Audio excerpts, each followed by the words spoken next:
And whenever you're watching this, ladies and gentlemen, welcome to the Pitchside Broadcast. I'm your host, the HOD of the BSB. Like, share, comment on this YouTube version of the podcast, subscribe to the channel, enable notifications to receive all the updates from these episodes of the podcast, and of course all the content on the channel, including the match recaps and all of that. Follow us on social media, I'm at BSB on Twitter, Pitchside on Instagram, and of course you can listen to this on Spotify, Google Podcast, or any other platform. Welcome to episode 93, and join us for more. You're welcome.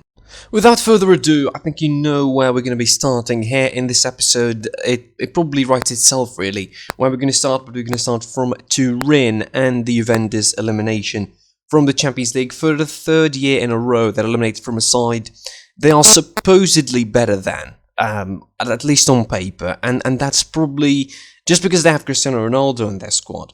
I mean, for this sole reason. First of all, and straight off the bat, if you didn't watch this game, you really missed a lot of football and missed a lot of greatness in your life. I mean, it was an intense game. Like, I am a neutral supporter. Like, I'm a Bayern Munich fan. I don't have anything to do with Juve or Porto, but I'm still exhausted of just watching the game. Like, it was so intense, so nervous, so aggressive, so dynamic, so moving. There's a lot of parts moving. There's so much effort on the pitch from both sides. Really, I want to recommend them for the effort, but overall, there's some details, of course, that made that Juventus went out of the Champions League, went crashing from round of 16 once again, and they had Cristiano Ronaldo in their squad. And for a side that bought Ronaldo for 100 million euros and,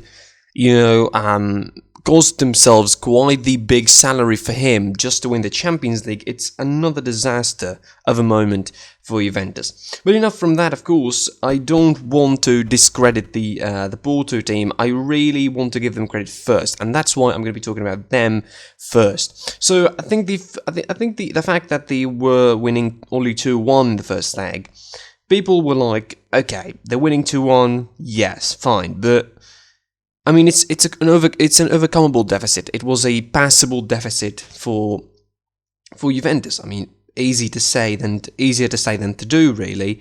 The fact that they could win by a 1-0 and they could just hold up to it. But as I mentioned yesterday, it's much harder than just winning 1-0 and holding to that. And I think I don't want to be braggadocious or anything, but I think I mentioned that if it's going to boil down to an attack versus defense kind of perspective, Juventus are not going to win and are not going to qualify, basically, because they're not that quick, they're not that slick in transition, and the midfield isn't dynamic, and it showed yesterday in droves in the first half. Forget the red card. Like, the red card might be do not just just frame the game as, okay, the red card and Juventus were level against that and somehow they didn't qualify. You need to look at the entire picture. Juventus needed 3 halves. If you consider the first game in Porto and you consider this game, they needed 3 halves to get going in this game. They needed 3 halves to get going in this tie. They needed 135 minutes basically to get going in the Champions League round of 16. And again, it's another slow start that is costly for Juventus. I mean, from the personnel that started, I mean, I think it's the weird thing that, Pirlo chose some, I mean, he had some serious issues in his lineup, really, starting with Ramsey, starting with Arthur. I don't really either is doing well. I mean, I would have preferred it if he played a proper 4-3-3. I mean, somehow he would put Cuadrado high up front and starts with Kulusevski in front of both, McKennie and Rabiot. That would have been much better. At least you have players that are dynamic and you give yourself, quick options up front, and you keep, of course, Chiesa, and you either start with either Morata or Ronaldo. Mostly you'd start with Ronaldo. I mean, I really didn't think that Morata should have started even in that game. Like, somehow his movement was contradicting the movement of Cristiano Ronaldo. Like, instead of having 2 players that each move in a space and create space for others behind him, Morata was always, almost like 9 times out of 10, he was coming in the same space where Ronaldo is moving, so there wasn't exactly so much to do and so much options. And clearly the solution for Juventus was just cross the ball, and that was clear early on, with Morata having a golden opportunity inside just 2 minutes to score and Claudio Marquez pulling a save, but also Porto had a chance before that for Mehdi Taremi, and for 35 minutes, they straight outplayed Juve. Like, the midfield was absolutely horrendous for Juventus. They were so slow, they tried to play it so wide. Chiesa was the only guy who was trying to run him behind. Even Cuadrado was like just getting the ball and crossing. All Cuadrado did for the first 15-20 minutes would get the ball and cross in, and every time he tried to dribble, it gets intercepted. Every time a Juventus player tried to dribble, it gets intercepted. Almost, not literally, but almost. Every time a Juventus player tries to dribble, it gets lost, the midfield loses it, and it's not something that stopped in, the first half itself, it was a horrendous performance. Then the second half starts, and I think Juve realised that they should play longer balls behind the high line that Porto was playing. It was a 4-4-2, it was a high line, but it was a compact line. The midfield line was pretty close. Taremi and Moussa Marega up front were backtracking to start the pressing early on.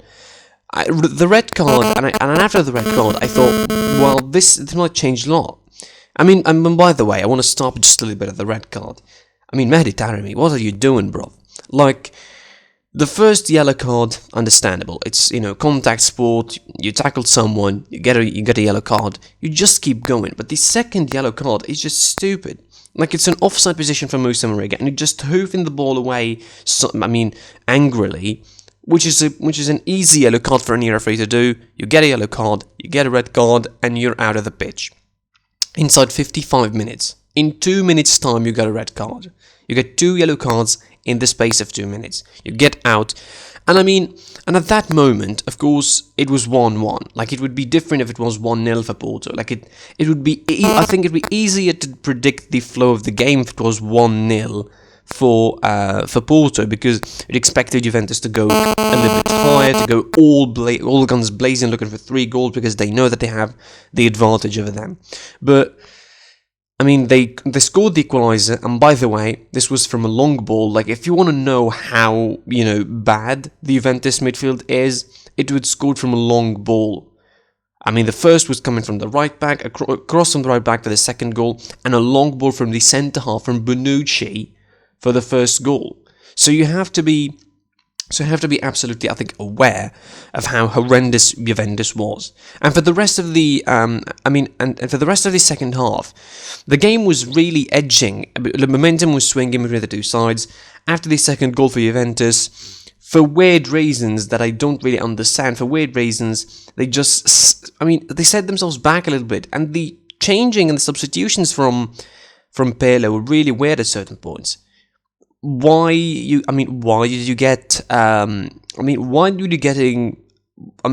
didn't start with McKennie? Ramsey shouldn't start. McKennie got in. There's a little bit of dynamism, but in the later part of the second half, Porto started attacking. Like, they had serious opportunities to score. And the introduction of Luis Diaz, I think, got them really, really strong. Jesus Corona, by the way, goodness me, what a player he was, and what a player he was last night. It was an incredible performance from him. Porto played a gritty game. I think Pepe was incredible as well in the 90 minutes. Saving his team so much. It was easy job, I think, for him, and eased out by the Juventus players. Whenever they play cross, Pepe just heads it. It's not exactly a deep cross where Pepe should move, and, because of his age, he cannot move and all of that, but it's easy. Like, he just comes to him, and he clears, and he wins duels. However, you compare that to the defense of Juve, who are really slow, and for some reason, he changed Bonucci for De Ligt late on, and it was weird. It was really weird. When you play the extra time with De Ligt, it's a weird situation anyway. They get to extra time, of course, and because Juventus couldn't really score in the 90 minutes, they couldn't do anything significant, they get to extra time, and it's the same old story of the 90 minutes. Like, really, it's the same old story of the 90 minutes. It's Juventus starting really bad. It's Porto getting the first half for them, even in extra time, in 15 minutes period. They still got the better of Juve. And they played even more intense, and they had a couple of chances to kill the game outright dead. Like, Moussa Marega had a point-blank header inside the 6-yard box against Chesney, and he didn't score. And of course, yes, Juventus missed a lot of chances in the regular time late on. They got ball on the crossbar from Cuadrado and all of that, but it won't matter. You cannot remember this game for Juventus. Oh, Juventus being better than Porto and they deserve to qualify. No, they didn't. They absolutely didn't, because for the first 15 minutes, Porto were better. They straight outplayed Juve in their stadium, and with less possession, obviously. So at extra time, with Porto playing that way, Juventus went all gun blazing in the second half, and from a foul that was unnecessary from Demiral, an unnecessary foul from Demiral, Sergio Oliveira just scores a beauty of a goal. I think helped in 70-80% of it by the wall. The wall was set up with 3 players, all of them turned their backs in the last moment, and Chesney was stranded. And he left basically high and dry to save the situation on his own. And it was like this sort of venomous, scuffed ball that just fizzed in low with the post, and he couldn't get to it. And it was 2-2 for Porto, and I think at that moment, in 115 minutes into the game, you expect, well, Juventus are done, right? Rabiot scores the third, and you think also Juventus could have a lifeline in this one. However, it wasn't to be. It was 3-2 for Juve, a bit of this, a bit of that, and Porto tried to ride off the momentum, ride off the wave until they finished the game. And clearly I think Juventus deserved to lose. It is simple as that. Porto, all the credit in the world for them. They played an important game, an amazing game, defensively and offensively as well. I mean, Juventus's 3 goals came from long balls, and that's how shows you how hard and how impossible it was to break down Porto from normal play. I mean, Juventus were not dynamic enough to stretch the game, were not dynamic enough to stretch the Porto defense, and they found themselves hanging and, by a thread. And again, deserved to lose. It's another disaster of an exit from the Champions League. And I think Pele would be blamed for a lot of it, but also the players should be blamed for a lot of it as well. I mean, when you have someone like Morata not helping you in any way in the attack, why didn't sub him off already? Why Morata played the 120 minutes, nobody knows. Cristiano Ronaldo, he didn't do a lot in this game. In fact, I would argue he didn't do anything. And is he starting to become a hindrance? Yes, he is, but again, I don't think it's about Juve. I think it's about Porto. They played a great game. Sergio Conceição came into Porto and played an attacking game for the most part. If you think he's going to be sitting back in the deep, just because of the red card, he tried to sit back for a couple of minutes and then go forward. He went forward. He went for it. He tried to score.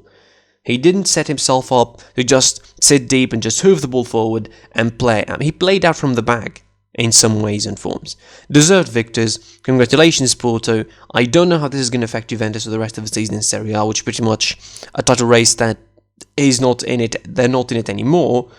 You don't know if, the only Coppa Italia is left, and I don't think that's a title that Cristiano Ronaldo is most excited about in Italy.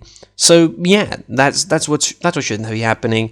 I think Juventus should go forward now, look for their next moment in the Champions League, just work about for next season, and of course, again, Porto, much deserved winners. Congratulations for Sergio Conceição, and we'll see, could they be the minnows of the year in the Champions League? We'll wait and see.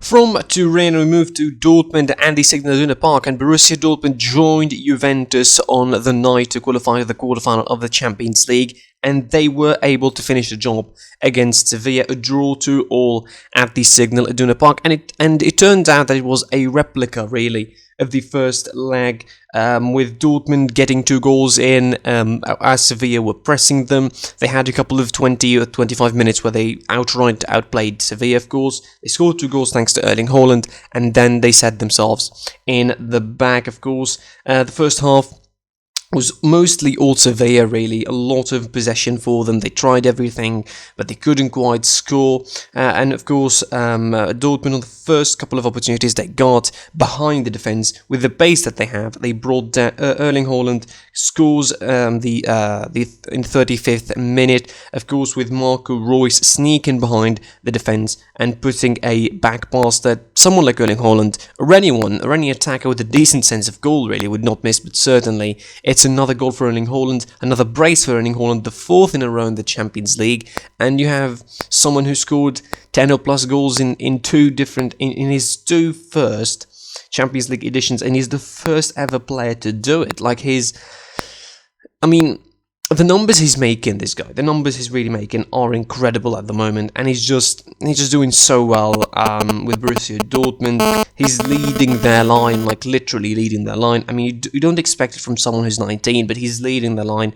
He's taking the flag by the hand, and he's doing so well that it's really deserved, I think, for him to be this successful. And obviously there's going to be a big fight on him if Borussia Dortmund don't make it to the Champions League, depending on if he stays or not. I mean, we will see how things pan out. Of course, the second goal came from penalty spot in the 54th minute, and after that Sevilla tried to go forward once again. They scored twice thanks to Youssef Al-Nassiri in the 69th minute, but the second goal was late on the 96th minute, and it wasn't enough for Sevilla to qualify. Congratulations for Dortmund. They played a small game, they played decent, they played the small game, they absorbed Sevilla's pressure, and they bounced in the right moments. They didn't leave themselves too open as expected yesterday. They didn't leave themselves too open, they didn't leave themselves too exposed. And even conceding the 2 goals was on, penalty spot and, a set piece, long balls, the same way that they conceded the goals, early on in the first leg of this round. Of course, it's going to depend the draw, who's going to be with Borussia Dortmund in that draw. Of course, is going to be taking place next week. We'll see if they can go deep into this competition or not. And in the end, of course, congratulations once again for the winners of the night, Porto and Borussia Dortmund. Turning our attention to the business of the day in the Champions League, and 2 big matches I think are going to be played, and each of them have their own caveats and their own sort of circumstances and conditions about them. We're going to be starting from Liverpool versus RB Leipzig. On paper, they're hosting RB Leipzig, but really they're playing in Budapest. They're going to be playing the Ferencváros Arena once again. I think this is fair, but this is where the away goals rule really sucks, because if you're playing 2 games not in your stadium and 2 games, 2 legs, you don't play away properly, like properly away in the Red Bull Arena, and you didn't play at home properly in the Anfield, and you still count the away goals. It's pretty bad. It's pretty weird rule in football somehow. They need to organise this in a bit.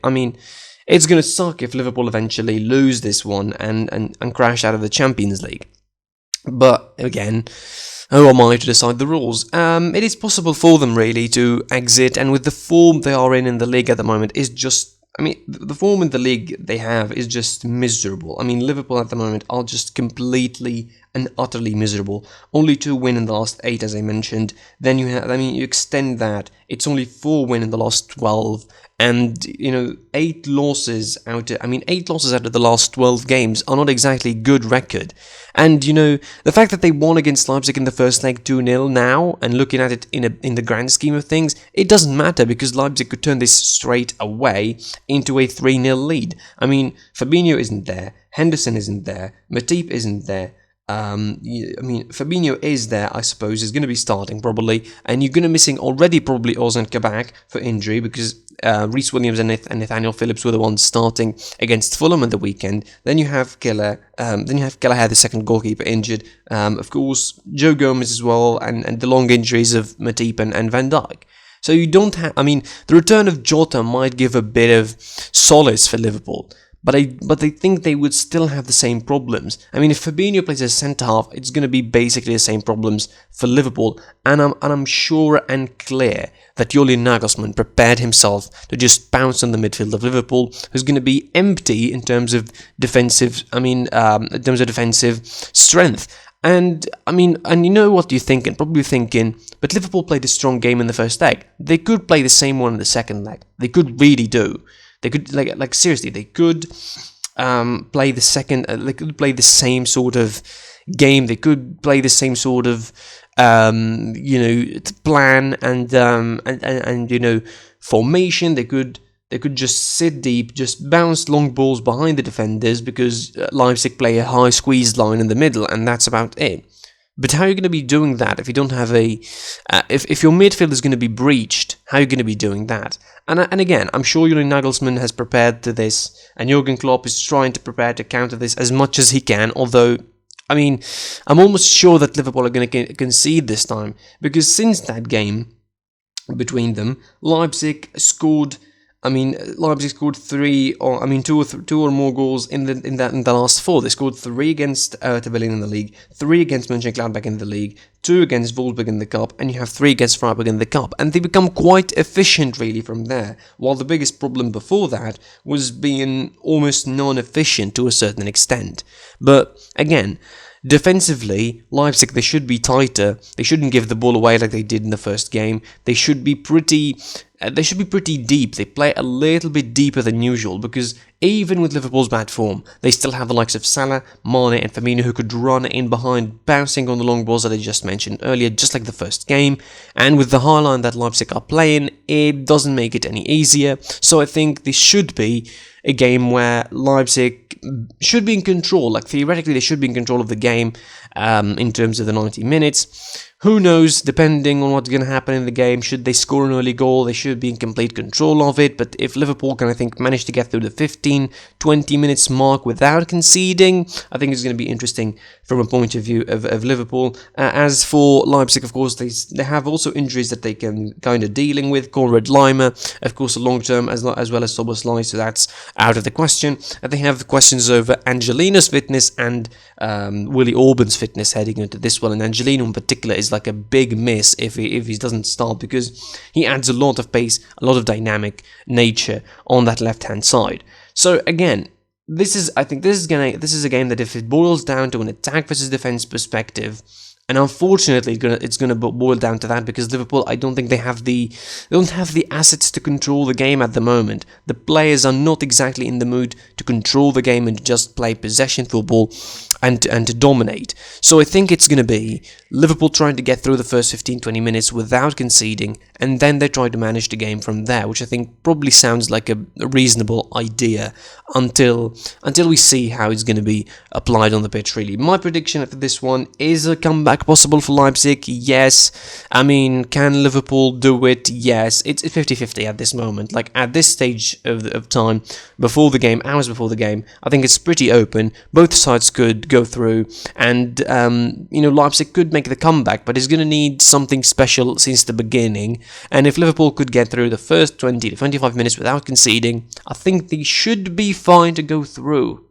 It doesn't mean that they won't collapse later, but they should be fine to go through. I just lean towards Liverpool going through just slightly because of the advantage in the first leg. But again, if Leipzig score early, I think they could be on a comeback and could be on a win and to go through to the next round of the quarterfinals.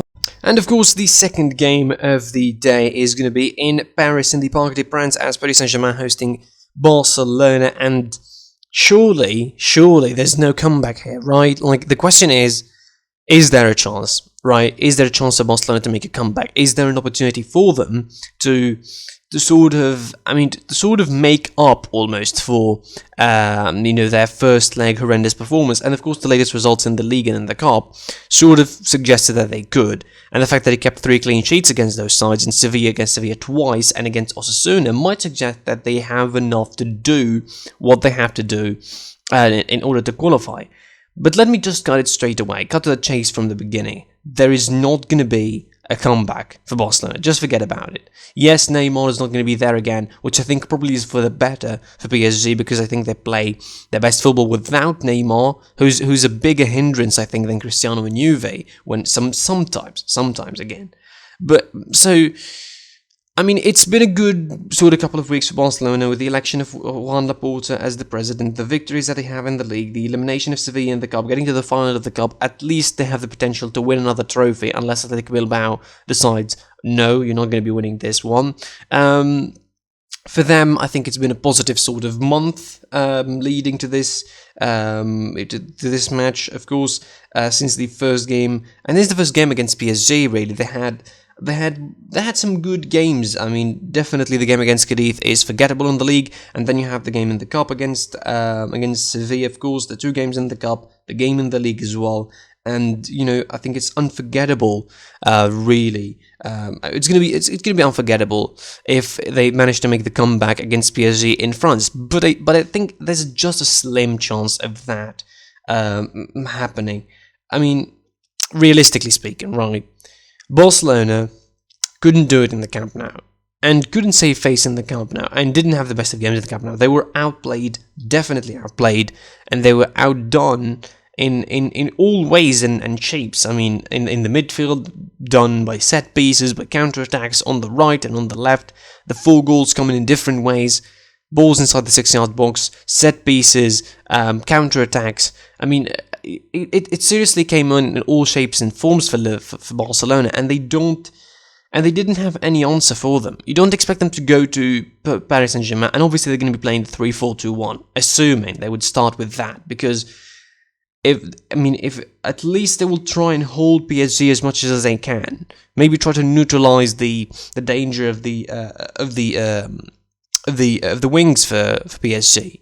I mean, they don't have Moise Kean for coronavirus reasons. They don't have Neymar, so potentially they could be starting with Mbappe, Di Maria, Icardi, and this is in itself is a dangerous line. I mean, Mbappe is there, so there's going to be a lot of speed involved, and again, against someone like Busquets and someone again like Longley, Umtiti, Mingueza, all my respect to those 3, it's 4 really, but they are so slow, they won't be able to cope with the speed of Mbappe. Again, they were outplayed in every form in Camp Nou. You don't expect them to go out to Paris and suddenly change it to, an incredible remontada. It still happened. Like, PSG are not exactly weird or unfamiliar to shooting themselves in the foot. They did it before. They did it a couple of times before. Not most famously in 2017 against Barcelona, which I think was the one that cursed Barcelona to the day. So if they manage to make this remontada against PSG, I think it's gonna be quite a miracle, really. And I know Barcelona fans are really hopeful of remontada, but realistically, again, it's all about being realistic here. If we're being realistic, it's not going to happen, and there's no chance that it's going to happen. And if it happens, in my opinion, it will require an incredible event in the start of the game. Maybe a red card, an early penalty, an early goal. Somehow PSG do not start in the best way possible. But I doubt it. I really doubt it. Sorry, Barcelona fans. I really doubt that is going to happen. I think PSG are going to be even more dangerous, knowing that Barcelona are the ones demanded to go forward and score.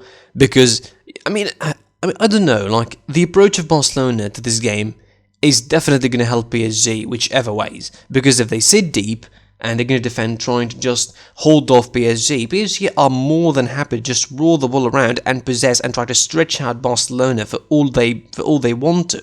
And if Barcelona are going to be going forward and pulling numbers forward and trying to push high and play, any kind of counterattack, any kind of space behind him, they will bounce. And again, Mbappe is going to run into that space like a coyote, like the road runner.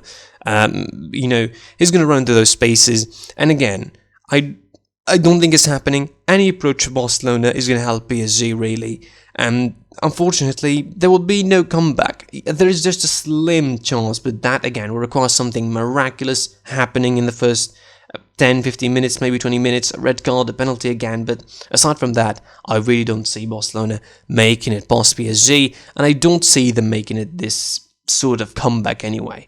That's it from me for this episode. I was your boy, the HOD of the PSP. Like, share, comment on the YouTube version of this, subscribe to the YouTube channel, and enable notifications to receive all the updates from the podcast episodes and other content on the channel. Follow us on social media site, PSP on Twitter, PitchSide, on Instagram, and listen to us on Spotify, Google Podcast, or any other platform. And until tomorrow's episode, I'll be seeing you soon. Goodbye.